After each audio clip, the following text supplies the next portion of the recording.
Hey guys, it's Burgers here, and today I'm going to talk about tips how to compete against whales in Age of Empires Mobile. First thing, what make whales so powerful?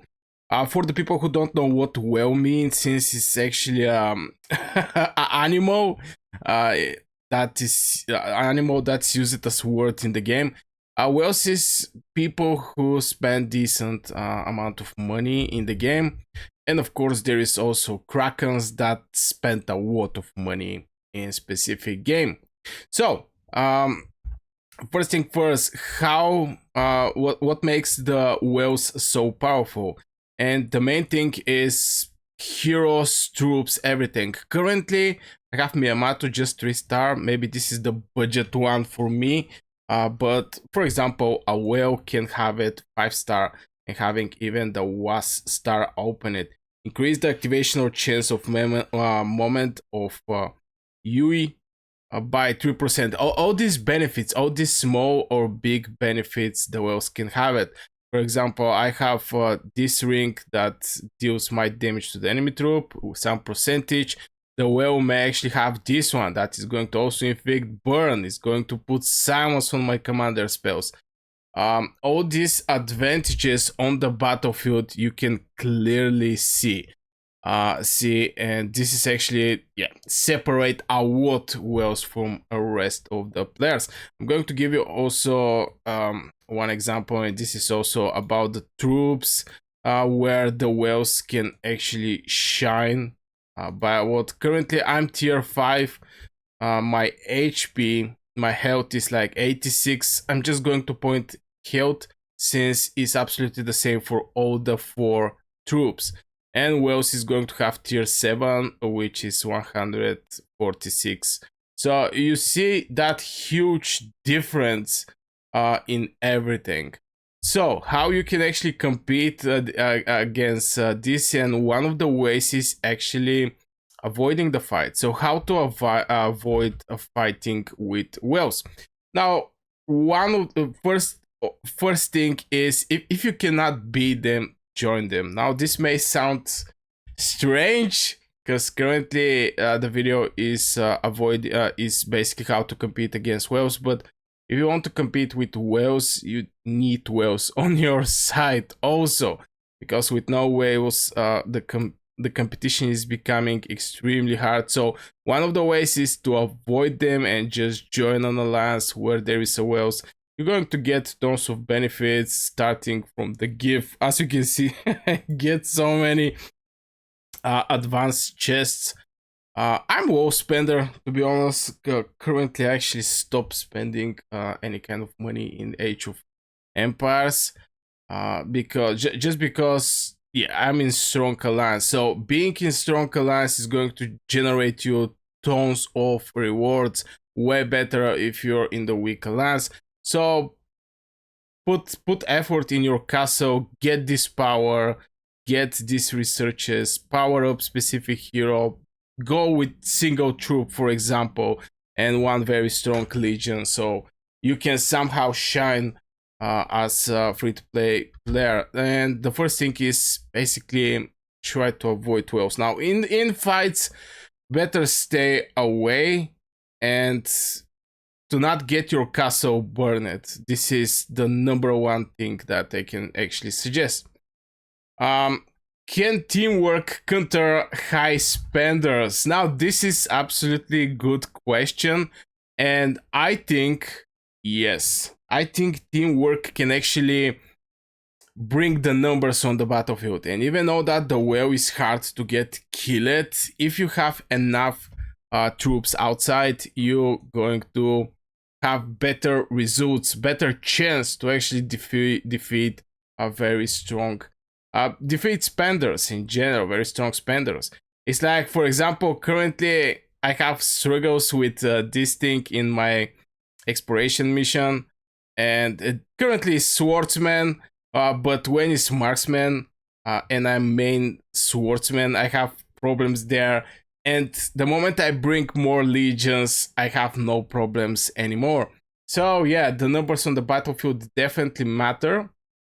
But here is the thing: you cannot actually catch a whale alone. Most of the times the whales are pretty desired players, so they're going to be in the most strong alliance with the most active people, like 99% from the cases. So it's extremely hard to actually teamwork counter something that is maybe even more strong from your whole alliance. But teamwork definitely in Age of Empires can bring absolutely great results. It's not only for the events like this horse Trojan, forgot the name. There is a lot of events that request teamwork, and of course in PvP, definitely also request a lot of teamwork. If there is one place where you're going to need teamwork, this is in PvP. What heroes are cost-effective counters? Now here's the thing. Wells most likely is going to have a lot of heroes that is like maybe 5 stars. So they're going to have everything. It's not like me currently. I'm thinking, should I go for Bondika or should I not go, or maybe Bellevue? They basically have most of the heroes, and maybe they. I really don't know how many spins they actually do here, but definitely they're going to have all the heroes, so they can maneuver with a lot of heroes and troops, different heroes and different troops. They don't have, for example, they're not swordsman main, they're not cavalry main. Most of the times those people are having all the heroes and they can be main everything. So about the counter and cost effective, just stick to the troop you choose to go with, and I think this is going to bring you some good results on the battlefield. And this is my suggestion: go with single troop, build the heroes for this single troop. And if you don't want to go to 5-star, since the main points of one hero is 1, 3, and 5-star, if you don't want to go to 5-star, just train a second troop and focus over the heroes there. And I personally don't think you should actually go for like 5 stars. For me, it's completely useless in general. It costs so much. Okay, is strategy more important than the power? Absolutely good question. And here's the thing: yes, leaders of the alliances think the answer is yes, but if you are facing way too much power, the answer is no. Since if you're facing a lot of wells, there is no strategy that can save you from their legions. Now, if the fighter even, I think the strategy can take advantage there. But if you're outpowered by a lot, it's extremely hard for you to actually compete somehow against the power, against the big power. Again, most of the people are thinking that there is a chance with against big power somehow with the strategy things to work out, but my personal observation of different kingdom building games is when the power show up on the battlefield, there is basically not much to be done there, and you just have to accept maybe the defeat. If you want to, you can fight for fun, of course, but here is the thing: I'm not quite sure in Age of Empires the fun part actually exists that much when it's about PvP, since we're losing troops. And yeah, the moment you lose troops, currently I am training, let me see how many I train, 891, and it's going to cost me like 5 hours and 30 minutes. This is a lot of time. Now imagine this is a tier 7. The time is going to increase by a lot. So yeah, losing troops is definitely no fun for anybody. Maybe I even think it's not fun for the whales, who don't care that much. If they lose that much troops, they still care at some point. Maybe, I don't know. Let me know in the comments if you're a whale and how much you care if you lose troops or not. Okay.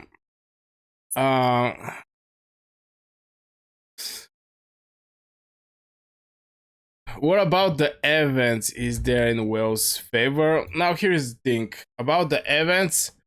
I think most of the events is basically for everybody, so there is no issue. Currently, event center here, everybody is going to get their supplies. There is basically no issue. Let me check out some other events. This is alliance events. We have alliance events. That's why it's extremely important to be in very good alliance. Just to say, here we have escort, city clash, and stuff like this. But there is events that definitely you cannot compete with the Wales. But most of the events is just do this, and you're going to receive rewards. So I don't think it's that much Wales focused the events. What unit excels against heavy built cities? Rule number one. Don't, in my opinion, don't rally cities. Here is the things. You're going to get loose troops. This is one of the things. Maybe if your alliance say, okay, we're going to rally this guy, you can join, since you're together in loses, you're together in winnings. This is how the alliances work. But in my opinion, is avoid just going for the cities, especially against people that there is a big chance you not see them anymore. So why actually spend your precious troops over a person or city that you may never see before? You have to think a little more abstract over the things. It's not just running a city and so on, because currently I can actually rally these guys. Okay, not rally, but I can swarm them or attack them. I can make a rally, maybe people can join and attack these guys, but it's completely pointless from my point of view.